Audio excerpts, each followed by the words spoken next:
On a déjà mentionné dans le passé que l'humanité est divisée en deux. Hein? On a vu ça quand c'était la prophétie, la première prophétie que Dieu a donnée à Adam et Ève. Hein? Je mettrai inimitié entre toi et la femme, entre ta postérité et sa postérité. Et il y a la lignée d'un côté du serpent, ou ceux qui ne suivent pas Dieu, puis la postérité de la femme, qui va aboutir à la naissance du Messie. Cette postérité, c'est la sainte lignée. On va voir aujourd'hui comment ces deux lignées-là se sont développées dans la période qui a suivi la chute en Éden. Donc, on va lire les versets 17 à 26. 17 à 26. 17 à 26. Caïn connut sa femme, elle conçut et enfanta Enoch. Il bâtit ensuite une ville et il donna à cette ville le nom de son fils Enoch. Enoch engendra Irad. Irad engendra Mehujaël. Mehujaël engendra Méthuchaël. Et Méthuchaël engendra Lémec. Lémec prit deux femmes. Le nom de l'une était Ada et l'autre était Tia. Ada enfanta Jabad, et il fut le père de ceux qui habitent sous les tentes près des troupeaux. Le nom de son frère était Jubal. Il fut le père de tous ceux qui jouent de la harpe et du chalumeau. Tila, de son côté, enfanta Tubal-Caïn, qui forgeait tous les instruments d'airain et de fer. La sœur de Tubal-Caïn était Naama. Lémec dit à ses femmes, Ada et Tia, écoutez ma voix. Femmes de Lémec, écoutez ma parole. J'ai tué un homme pour ma blessure et un jeune homme pour ma meurtrissure. Caïn sera vengé 7 fois et Lémec 77 fois. Adam connut sa femme. Encore sa femme, elle enfanta un fils. Elle l'appela du nom de Seth, car, dit-elle, Dieu m'a donné un autre fils à la place d'Abel que Caïn a tué. Seth eut aussi un fils et il l'appela du nom d'Énoch. C'est alors que l'on commença à invoquer le nom de l'Éternel. Donc, on va voir aujourd'hui, avec ce texte, les débuts de la civilisation. Et quelles sont les racines de ces deux humanités-là? Prions. Seigneur notre Dieu, nous te prions de nous aider à comprendre ta parole, à l'appliquer à nos vies. Aide-moi à la communiquer pour qu'elle soit compréhensible et fidèle à ta pensée, Seigneur. Aide-nous à ressortir enrichis de cette étude, de cette méditation, et qu'on puisse être plus près de toi encore par ton Saint-Esprit. Nous te prions. Au nom de Jésus. Amen. Vous avez dans votre semaine le plan. Donc, il y a deux grandes idées. Hein? Premièrement, la lignée du serpent, la lignée de Caïn aussi, en même temps, et la lignée de Seth, ou la lignée de la femme, la descendance de la femme. Donc, versets 17 à 24, on voit premièrement le début des villes, hein, la création des villes. Caïn connut sa femme, elle conçut et enfanta Enoch. Il bâtit ensuite une ville et il donna à cette ville le nom de son fils Enoch. Donc, j'avais lu dans un commentaire qu'il y avait 7 générations de Caïn à Enoch, là, puis je trouvais qu'il y en avait un qui manquait. Puis là, tout à l'heure, quand je lisais, j'ai comme m'en souvenu à penser que, donc, la réponse c'est ici, c'est que Enoch a donné le même nom à son fils, Enoch. Donc, il y a 2 Enoch. Moi, j'en comptais juste un ce matin, puis là, c'est pour ça que je n'arrivais pas au bon chiffre. Bon, Caïn connut sa femme. Bon, comme on a vu la semaine passée, le mot connaître veut dire relation. Hein? Quand Dieu connaît les justes, hein? Dans le psaume 1, l'Éternel connaît la voie des justes et la voie des pécheurs mène à la ruine. Il est en relation avec les justes. Hein? La vie éternelle, qu'est-ce qu'il dit? Dans Jérémie 9, que celui qui se glorifie d'avoir de l'intelligence et de me connaître, de savoir que je suis l'Éternel qui exerce le droit et la justice. Hein? Encore là, c'est pas juste le fait de savoir des choses sur Dieu. Ah oui, Dieu est omniprésent. Oui, Dieu est omnipotent. Non, c'est pas juste... C'est une relation avec Dieu. Et ici, quand Caïn connut sa femme, on parle de relation, hein? Relation conjugale, et elle conçut. Elle enfanta Enoch.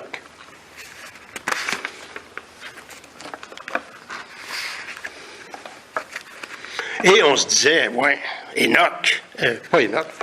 Caïn, où est-ce qu'il a connu sa femme?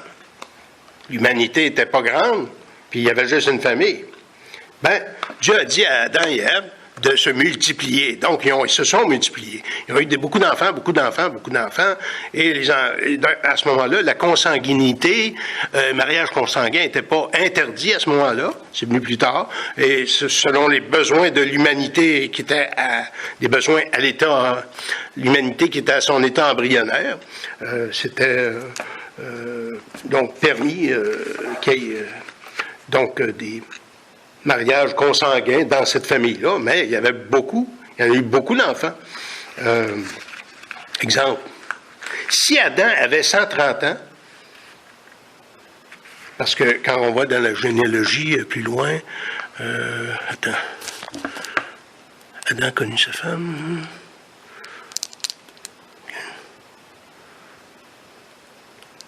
OK. Voici les livres, dans le chapitre 5. Chapitre 5, OK? Le livre de la postérité d'Adam. Lorsque Dieu créa l'homme, il le fit à la ressemblance de Dieu, il créa l'homme et la femme. Bon, Adam, âgé de 130 ans, engendra son fils à sa ressemblance. Bon, et il lui donna le nom de Seth. OK? Donc ça, c'est la généalogie de la postérité, la sainte postérité avec Seth. Donc, il y avait 130 ans. Mais en 130 ans, il y a eu le temps d'en faire d'autres enfants qui ne sont pas mentionnés ici, selon les besoins de la révélation.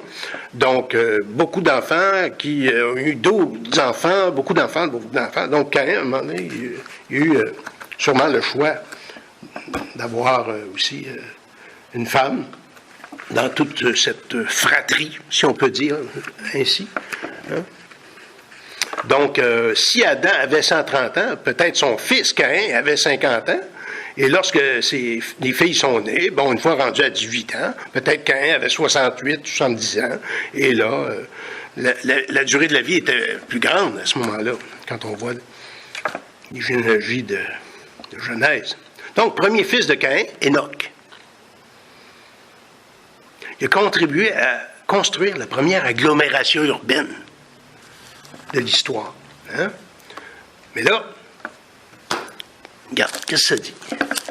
Caïn connut sa femme, elle conçut un enfanta Enoch, il bâtit ensuite une ville, et il donna à cette ville le nom de son fils Enoch. Il n'y avait pas d'autre ville avant.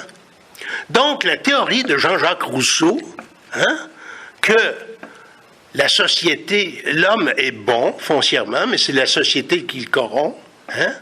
Ça tient pas debout. D'après la Révélation, l'homme était pécheur et il a formé des villes. Bien sûr, des pécheurs qui forment des villes, c'est des villes de pécheurs. Mais c'est pas en allant dans la ville qu'ils sont devenus pécheurs. Hein, Jean-Jacques Rousseau qui a quelques générations après Calvin, il était de Genève, là, mais il s'est éloigné beaucoup de cet enseignement-là. C'était l'âge des Lumières, hein, les fameuses Lumières, le rationalisme. Hein? Donc, ce n'est pas le lieu qui nous rend pécheurs, parce que le péché est en nous. Donc, la création au Moyen-Âge des monastères, dans le but de fuir le péché, c'est une vision réductionniste, une vision dualiste de la vie chrétienne. Parce que c'est pas un lieu ou un autre lieu qui va me rendre plus saint. Hein? C'est à l'intérieur de moi le péché. Et Martin Luther, qui était moine lui-même, augustinien, il s'est rendu compte bien assez vite que même s'il s'enfermait dans sa cellule, dans son monastère, sans voir personne, il avait le péché dans son cœur, dans sa tête. Puis, hein? La civilisation humaine n'est pas mauvaise en soi. C'est pas la civilisation qui est mauvaise en soi. C'est les individus qui sont mauvais. Hein? L'homme est pécheur avant d'être civilisé. Donc, Enoch a bâti une ville. Et en passant, une petite parenthèse. Dans le 19e siècle, au Québec, il y avait ce qu'on appelait les romans du terroir. Les romans du terroir, c'était des romans comme les belles histoires de Pays d'en haut. Hein, vous connaissez ça? Bon. Où l'idée de fond de ces romans-là, selon la mentalité catholique romaine, c'était que la ville, c'est un lieu de perdition. La vie en campagne, agriculteur, c'est ça que, si vous voulez gagner votre ciel, c'est ainsi. Les romans du terroir, c'était tout ça. Et c'est ça, une vision dualiste, comme si les lieux étaient mauvais en soi. Non, c'est sûr que plus qu'on a de péché ensemble, plus que le péché est exacerbé. Souvent, c'est plus tranquille dans les petits villages, mais c'est pas une vertu en soi d'être dans un petit village ou d'être dans une grande ville. Hein? Le Seigneur appelle des chrétiens dans des grandes villes pour être des témoins, hein? Un peu comme Jonas qui a été appelé à Ninive, même s'il ne voulait pas y aller. C'est une grande ville, puis le Seigneur l'a amené à lui prêcher l'Évangile, à lui prêcher la repentance. Dans Genèse 2, 24, il est dit, c'est pourquoi l'homme quittera son père et sa mère. Hop, attendez, je pense que j'ai passé un petit peu trop loin. Ouais.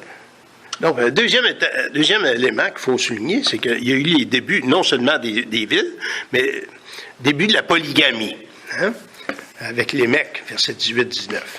Enoch engendra Irad, Irad engendra Mehujaël, Mehujaël engendra Métusaël, Métusaël engendra les Mecs. Les Mecs prit 2 femmes. Le nom de l'une était Ada et l'autre était Tsia.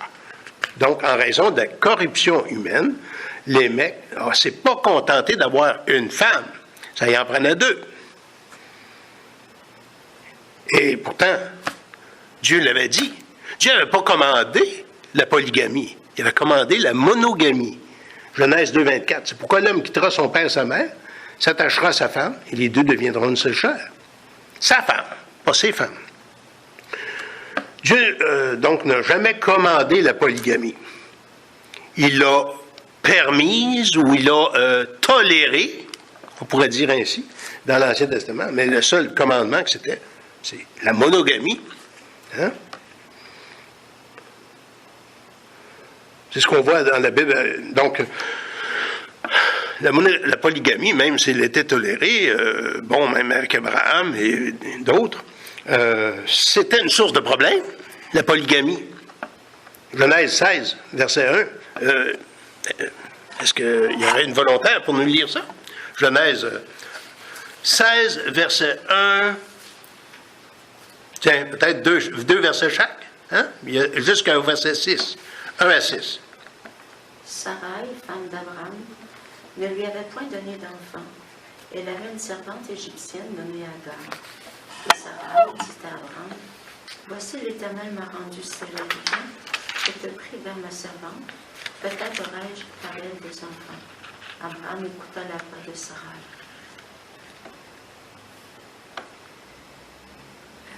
Sarai prit alors son esclave Agar et la donnait comme femme à Abraham, son mari. Je n'ai pas mes bonnes lunettes de lecture. Il y avait 10 ans qu'Abraham habitait le pays de Canaan. Abraham passa la nuit avec Agar, qui devint enceinte. Quand elle sut qu'elle attendait un enfant, elle regarda sa maîtresse avec mépris.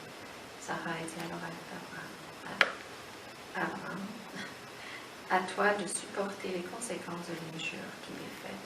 C'est bien moi qui ai mis mon esclave dans tes bras, mais depuis qu'elle s'est eue enceinte, elle s'est mise à me mépriser. Que le Seigneur soit juge entre toi et moi. Abraham lui répondit, c'est ton esclave, elle est dans ton pouvoir. Fais-lui ce qui te plaît. Alors Sarai maltraita tellement Agar que celle-ci s'enfuit dans le désert. Donc, c'était pas l'harmonie complète là, dans cette famille polygame. C'était le contraire. Hein? Il y avait de la jalousie, il y avait de la concurrence. Hein? Donc, dans la Bible, la polygamie n'a jamais été commandée. Elle a été tolérée, que ce soit pour Abraham, puis même le problème que Salomon a eu, lui, là, ça s'est exacerbé. Hein, la polygamie interreligieuse de Salomon a été un piège pour lui. 1 Roi 11, verset 1. Le roi Salomon aima beaucoup de femmes étrangères, outre la femme de Pharaon, des Moabites, des Ammonites, des Édomites, des Sidoniennes, des Étiennes, appartenant aux nations dont l'Éternel avait dit aux enfants d'Israël, « Vous n'irez point chez elles, et elles ne viendront point chez vous. » Elles tourneraient certainement vos cœurs du côté de leur Dieu. Ce fut à ces nations que s'attacha Salomon, entraîné par l'amour. Hein, l'amour, c'est-tu vraiment l'amour? En tout cas. Il eut 700 princesses pour femmes et 300 concubines, et ces femmes détournèrent son cœur. À l'époque de la vieillesse de Salomon, ces femmes inclinèrent son cœur vers d'autres dieux, et son cœur ne fut point tout entier à l'Éternel, son Dieu, comme l'avait été le cœur de David, son père. Salomon alla après Astarté, divinité des Sidoniens, et après Milcom, l'abomination des Ammonites. Et Salomon fit ce qui est mal aux yeux de l'Éternel, et il ne suivit point pleinement l'Éternel comme David, son père. Ainsi, Salomon bâtit sur la montagne qui est en face de Jérusalem un haut lieu pour Kémosh, l'abomination de Moab, et pour Moloch, l'abomination des fils de Mon. Et il fit ainsi pour toutes les femmes étrangères qui offraient des parfums et des sacrifices à leurs dieux. L'Éternel fut irrité contre Salomon parce qu'il avait détourné son cœur de l'Éternel, le Dieu d'Israël, qui lui était apparu 2 fois. Il lui avait, à cet égard, défendu d'aller auprès d'autres dieux. Mais Salomon n'observa point les ordres de l'Éternel. L'Éternel dit à Salomon, « Puisque tu as agi de la sorte, et que tu n'as point observé mon alliance et mes lois que je t'avais prescrites, je déchirerai le royaume de dessus toi, et je le donnerai à ton serviteur. » Donc, son fils Roboam est devenu tellement tyran que tout Israël ont voulu se séparer de lui, et ils ont fait 2 royaumes avec Jéroboam. C'est fait le royaume du Nord et le royaume du Sud. Bon, donc Lémec, pour revenir à Lémec, en tant que fils de Caïn, il s'est éloigné de la voie de Dieu, en choisissant 2 femmes au lieu d'1. C'est loin de ce que Salomon faisait, mais il était le premier à faire cet affront face à la loi de Dieu, et on sait que ça l'a pavé la voie vers une polygamie encore plus mauvaise, encore plus pire chez Salomon plus tard. C'était aussi le début, à ce moment-là, de la vie nomade, verset 20. Verset 20. Ada enfanta Jabal. Il fut le père de ceux qui habitent sous des tentes et près des troupeaux. Donc, il était le père de, ça veut dire l'inventeur ou celui qui a amorcé ce type de vie, hein? Une façon de parler. Hein? Donc, le mode de vie nomade. C'est sûr que Caïn, hein, Dieu il avait dit, tu vas être errant. Oui, c'est nomade, mais ici, c'est officialisé. Là, hein? Il était le précurseur un petit peu des Bédouins, hein, les Bédouins qu'on encore aujourd'hui en Orient. Ils vivent sous les tentes, ils ont des animaux, des brebis, puis ils se déplacent avec leurs animaux. Hein? Un mode de vie nomade, c'est pas... On n'a pas de domicile fixe. Donc, on a une tente et on la déplace. Mais c'est pas comme être sans abri. Aujourd'hui, que ce soit ici ou ailleurs, dans d'autres pays, les sans-abri, c'est un problème. Je veux dire, ils ont un problème de ne pas avoir de domicile. Mais quelqu'un qui adopte le mode de vie ou qui vit, qui grandit dans ce mode de vie normal, c'est pas un problème. Hein? Il n'est pas sans abri. Il a un abri, mais il déplace son abri. Et la Bible, Dieu lui-même, pour se révéler, prend l'exemple d'un nomade, un berger. Hein? Je suis le bon berger. L'Éternel est mon berger, je ne craindrai rien. Hein? Donc, Dieu prend l'exemple des bergers qui se déplacent avec les troupeaux. Dieu, il est avec nous dans nos problèmes. Hein? Et il ne se distance pas de nous quand on l'invoque. Non, il est tout oui. Hein? Il est à notre écoute. Dieu est avec son peuple. Hein? Emmanuel veut dire Dieu. Emmanuel, Dieu est avec nous. Dieu est avec nous. Donc, le mode de vie nomade est différent du mode de vie. C'est quoi l'opposé ou l'antonyme de nomade? Quelqu'un qui n'est pas nomade, il est sédentaire. Hein? Sédentaire. Hein? Une vie sédentaire. Ça veut dire qu'on a un domicile fixe. On n'a pas besoin de se déplacer tout le temps. Et certains types de gens, certains types de nations, certains types dans la société sont plus nomades. Chez les Autochtones, certains groupes étaient plus nomades que d'autres. Les Inuits étaient nomades. Ils se déplaçaient selon... parce qu'ils vivaient de chasse et de pêche, donc ils allaient où il y avait de la nourriture. Ils se déplaçaient. Les Algonquins aussi étaient plus nomades. Hein? Alors que d'autres Autochtones, même au Québec, étaient plus sédentaires parce qu'ils étaient plus axés sur la culture, l'agriculture. Hein, les Hurons, je crois, étaient comme ça. En Europe, on a des nomades qu'on appelle des gitans.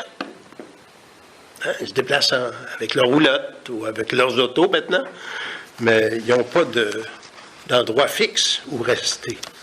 Hein? Donc, un mode de vie qui n'est pas supérieur à l'autre. C'est deux modes de vie tout simplement différents. Hein? Deux cultures différentes. Il y a des églises de gitans. Hein? Des églises gitanes.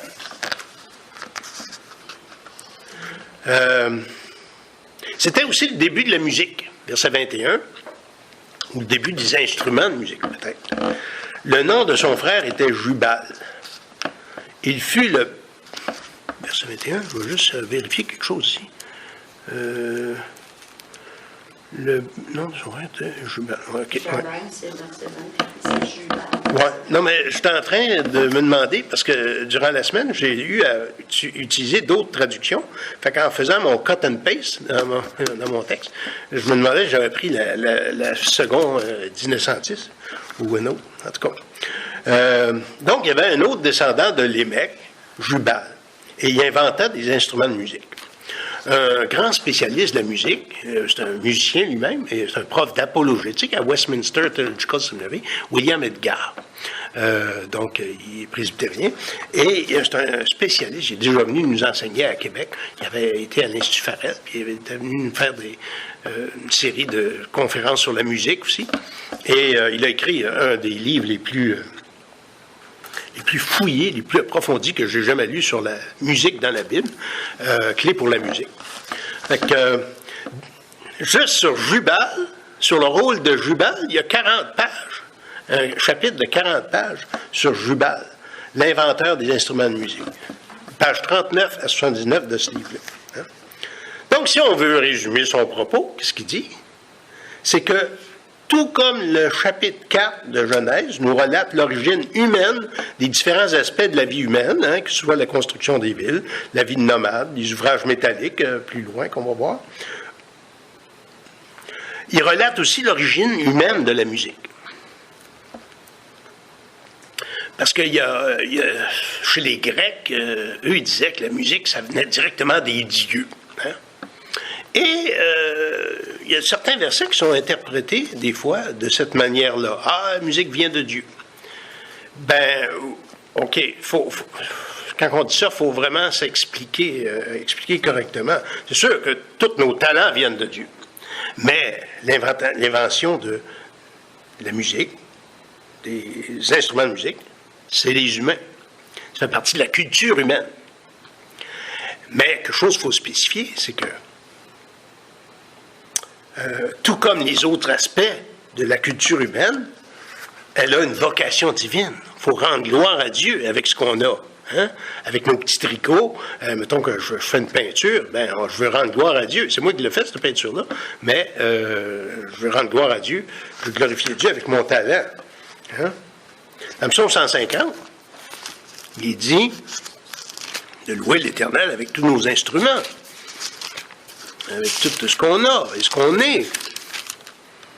Louez Dieu dans son sanctuaire, louez-le dans l'étendue où éclate sa puissance, louez-le pour ses hauts faits, louez-le selon l'immensité de sa grandeur, louez-le au son de la trompette, louez-le au son du luth et de la harpe, louez-le avec le tambourin et avec les danses, louez-le avec les instruments à cordes et le chalumeau, louez-le avec les cymbales sonores, louez-le avec les cymbales retentissantes, que tout ce qui respire loue l'Éternel, louez l'Éternel.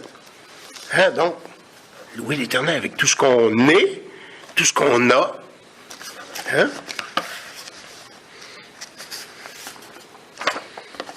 Dans Colossiens 3,16, que la parole de Christ habite parmi vous abondamment, instruisez-vous, exhortez-vous les uns les autres, par des psaumes, par des hymnes, par des cantiques spirituels, chantant et célébrant de tout votre cœur les louanges du Seigneur. Hein? Donc, il dit au verset 17, et quoi que vous fassiez, en parole ou en œuvre, faites tout au nom du Seigneur Jésus, en rendant par lui des actions de grâce à Dieu le Père. Donc, tout ce qu'on fasse, que tout ce qu'on a, tout ce qu'on est, les instruments, que ça serve à louer Dieu. Donc, on passe à un autre aspect maintenant de l'activité humaine. On passe de la musique à les ouvrages métalliques. Verset 22. Genèse 4, 22. Tsia, de son côté, enfanta Tubal-Caïn, qui forgeait tous les instruments d'airain et de fer. La sœur de Tubal-Caïn était Naama. Tubal-Caïn a été l'inventeur de l'art de forger le fer et les métaux. Ah, les évolutionnistes ne seraient peut-être pas d'accord avec ça, mais en tout cas, je ne suis pas évolutionniste. Hein? Et la Bible est sans erreur. Toutes ces activités font partie de la culture humaine. Et ce qui manifeste le savoir et le talent des humains qui s'adonnent à cela, que ce soit les arts mécaniques, les beaux-arts, tout cela fait partie de la culture humaine et doit être utilisé à la gloire de Dieu. Ça m'amène à parler de la grâce commune. La grâce commune. Quelque chose que ce qu'on vient de voir nous montre, c'est que Dieu, même si c'est la lignée d'un meurtrier, la lignée de Caïn, et c'est pas la sainte lignée, Dieu vient orner, comme prendre les paroles de Calvin, vient orner les êtres humains de beaux talents, même si c'est des gens qui ne sont pas dans le peuple de Dieu, ou qui ne sont pas croyants. Hein? Dieu n'a pas choisi de priver ses descendants de tous ces bienfaits-là. Il a choisi d'en accorder. Donc, en théologie réformée, on appelle ça la grâce commune ou la grâce générale. Hein? Contrairement à la grâce spéciale qui nous accorde le pardon, la réconciliation et la vie éternelle, la grâce générale, la grâce commune, elle ne nous accorde pas la vie éternelle ou la réconciliation, mais elle nous accorde des bienfaits. Elle accorde aux non-croyants, aux humains, des bienfaits temporels. Des bienfaits qui sont qui assure la cohésion de la société, la beauté de la société. Il y a même dans l'institution chrétienne de Jean Calvin, il y a des beaux chapitres là-dessus. Et dans Genèse 4, dans son commentaire, je l'ai mis sur ma page Facebook, belle section qui parle justement de cette grâce commune. Dans Matthieu 5, 44. Mais moi, je vous dis, aimez vos ennemis, bénissez ceux qui vous maudissent, faites du bien à ceux qui vous haïssent, et priez pour ceux qui vous maltraitent, afin que vous soyez les fils de votre Père qui est dans les cieux, car il fait lever son soleil sur les méchants et sur les bons. Il fait pleuvoir sur les justes et les injustes. On appelle ça la grâce commune. Les bienfaits que Dieu accorde à tous, même aux non-élus. Hein? Donc, en commentant ce passage-là, Jean Calvin, il jetait les bases de ce qu'il va être développé plus tard par Abraham Kuyper et d'autres théologiens réformés hollandais dans ce qui concerne la grâce commune. Moïse raconte là, ici qu'avec les...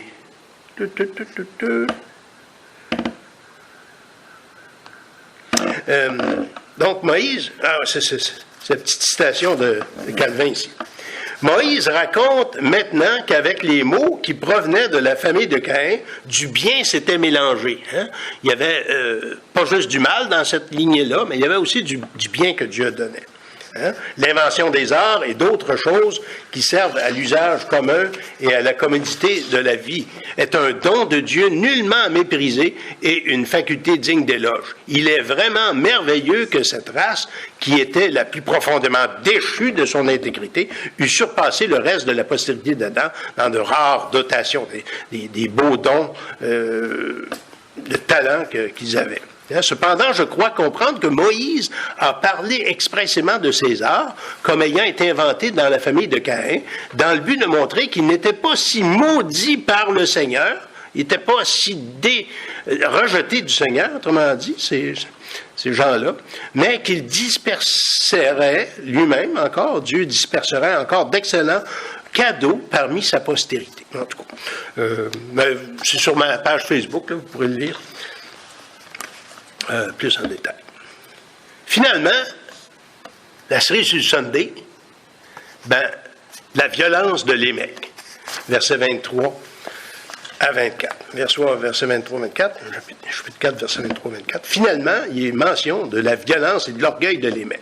Parce que Dieu, en accordant des beaux dons et des talents aux membres de la descendance de Caïn, s'empêche pas cela qu'il y a aussi du mal qui s'est propagé aussi. Et là, on voit ça au verset 23-24. Lémec dit à ses femmes, Ada et Tia, écoutez ma voix.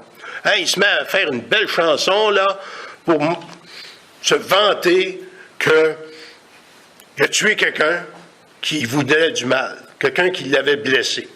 Hein? Écoutez ma voix, femme de Lémec, écoutez ma parole. J'ai tué un homme pour ma blessure. Hein? Il m'avait blessé, mais moi, je l'ai tué. Et un jeune homme pour ma meurtrissure. Et Caïn, lui, autrement dit, Dieu l'avait puni en disant, personne va te toucher, là, tu vas souffrir, tu vas être errant toute ta vie. Et celui qui veut tuer Caïn va être c'est comme si Caïn serait vengé 7 fois. Ben là, il dit ici au verset 24, Lémec 77 fois. Autrement dit, je suis encore moins coupable que Caïn en ayant tué cette personne-là, parce que moi, je me suis défendu, parce qu'il m'avait blessé. J'ai juste je me suis vengé. Hein? Et autrement dit, je suis 11 fois moins coupable que Caïn. Hein? Parce que c'est un peu ainsi qu'on peut comprendre les 77 fois. Là, c'est un chiffre qui est aussi qui revient dans le Nouveau Testament. Jésus dit, celui qui vous devrez pardonner 7 fois? Non, 77 fois. 77 fois 7 fois. Hein? Donc, pour dire que c'est pour mentionner quelque chose de très incalculable. Hein? Lémec s'enorgueillit du mal et c'est ça. Il se vantait. Donc, c'était pas... il ressemblait à son ancêtre Caïn. Hein? Et au verset 15, c'est ça, au début, Dieu avait dit, l'Éternel lui dit, si quelqu'un tuait Caïn, Caïn serait vengé 7 fois. Et l'Éternel mit un signe sur Caïn pour que quiconque le trouvât ne le tuât point. Donc, il revendique l'impunité, hein, qu'il y aurait, lui, un peu comme Caïn, en fait, lui, il n'était pas coupable. Hein? Il revendique la protection divine. Parce que, d'après lui, il est moins coupable que Caïn. Il a tué quelqu'un par autodéfense. Bon. Donc, cette lignée-là, la lignée de Caïn, ça finit là. Ben, ça ne veut pas dire qu'il n'y a pas eu personne après, mais dans la Genèse, on n'en parle plus. On passe à ce qui est très important, la sainte lignée, au chapitre 5, et ça va aboutir à Noé, et de Noé, ça va aller à Abraham, à David et à Jésus. Hein? Donc, la sainte lignée, versets 25-26. Un autre successeur, verset 25. Adam connut encore sa femme. Elle enfanta un fils et il l'appela du nom de Seth, car, dit-elle, Dieu m'a donné un autre fils à la place d'Abel que Caïn a tué. Hein? Donc, Abel a été tué. La sainte lignée, Dieu avait promis à Ève, ta postérité va écraser la tête du serpent. Mais là, Abel est mort. Donc, ça prend quelqu'un d'autre, Seth, pour assurer la sainte lignée, la lignée messianique. Hein? Donc, Dieu a donné à Adam et Ève un autre fils, hein? Par qui le prince de la vie va venir. En distinction de Caïn. Caïn, il était meurtrier. Ben, Seth, lui, il va paver la voie vers celui qui va être le prince de la vie. Et verset 26. Seth eut aussi un fils, et il l'appela du nom d'Énoch. C'est alors que l'on commença à invoquer le nom de l'Éternel. Ben, ça veut-tu dire que personne priait Dieu avant? Non. Hein? Adam et Ève ont enseigné leurs enfants, mais Énoch, avec Énoch, ben là, il y a eu, comme ça s'est devenu officialisé, le culte public est devenu officialisé. Hein? Ça s'est réglementé. Ça s'est... les choses ont été mises en ordre. Donc, avec tous les enfants d'Adam et Ève, à un moment donné, même ceux qui ne sont pas mentionnés, il y a... donc, sûrement qu'Adam et Ève ont leur enseigné à louer le Seigneur et à louer Dieu, à adorer le vrai Dieu en pureté de cœur. Mais face à l'idolâtrie qui se répandait aussi avec d'autres enfants, il fallait une restauration, il fallait un effort spécial où l'invocation officielle du vrai Dieu, l'Éternel, le Dieu de l'Alliance, il fallait que ce soit souligné officiellement. Donc, c'est pour ça que ça dit, on commençait à invoquer le nom de l'Éternel. Hein? En conclusion, hein, on a 2 lignées. La lignée du serpent, qu'on peut appeler aussi la lignée de Caïn, puis la lignée de la femme, lignée de Seth.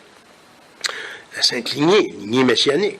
Dans la lignée de Caïn, on a vu que Dieu permet des belles choses, quand même, hein, même s'il y a eu le mal qui a progressé, il y a eu des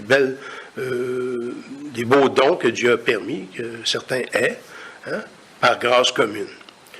Dieu aussi permet, depuis ce temps-là, que des personnes non-croyantes, encore aujourd'hui, puissent faire des belles choses dans la société, hein?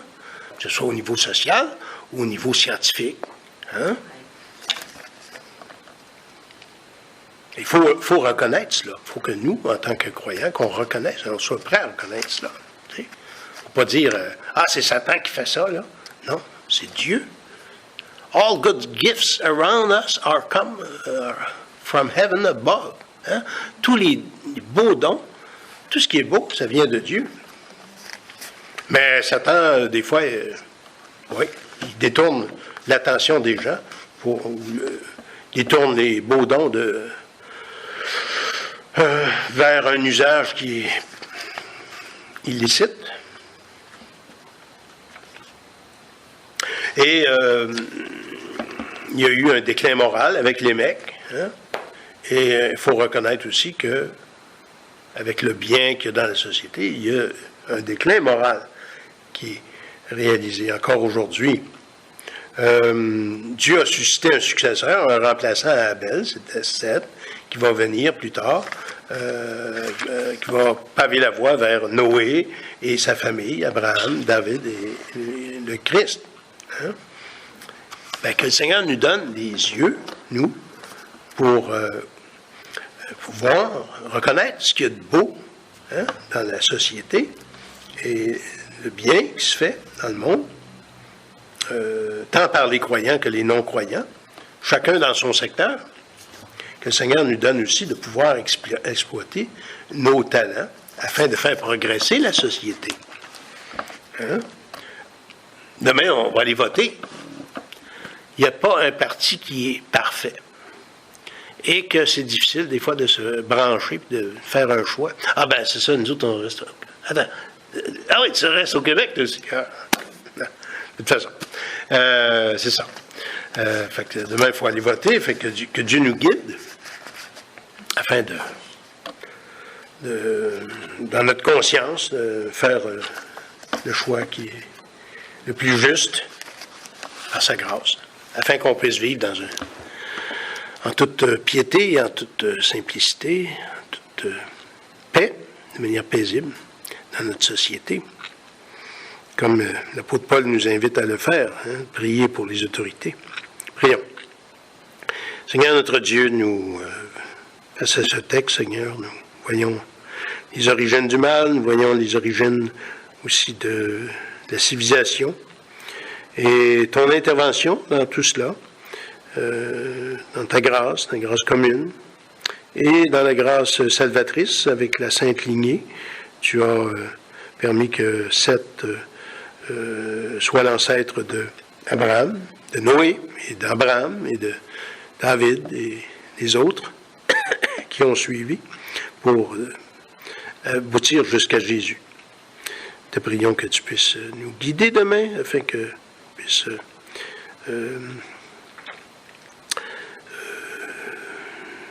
obéir à ce que tu nous montres dans notre conscience pour le choix des nouveaux leaders, ceux qui nous dirigeront au Québec, sur le plan provincial. Donne la sagesse à tous, à chacun. Au nom de Jésus. Amen.